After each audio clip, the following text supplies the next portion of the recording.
నిర్ణయాలు తీసుకోవడంలో జ్ఞానయుక్తమైన 4 దశలు మనకు దేవుని వాక్యములో స్పష్టంగా కనిపిస్తాయి.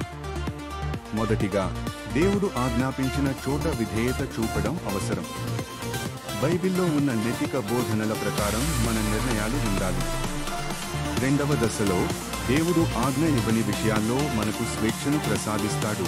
ఇది జ్ఞానంతో కూడిన బాధ్యతగా ఉపయోగించాలి.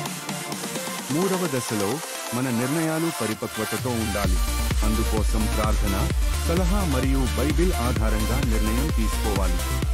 చివరిదిగా, మన నిర్ణయాన్ని సార్వభౌమ దేవునితో సమ్మతించాలి. అంటే మన నిర్ణయం దేవుని నైతికతకు అనుగుణంగా ఉంటే మనసు పోకే విధంగా ఆయనతో ఒప్పందం కలిగి ఉండాలి.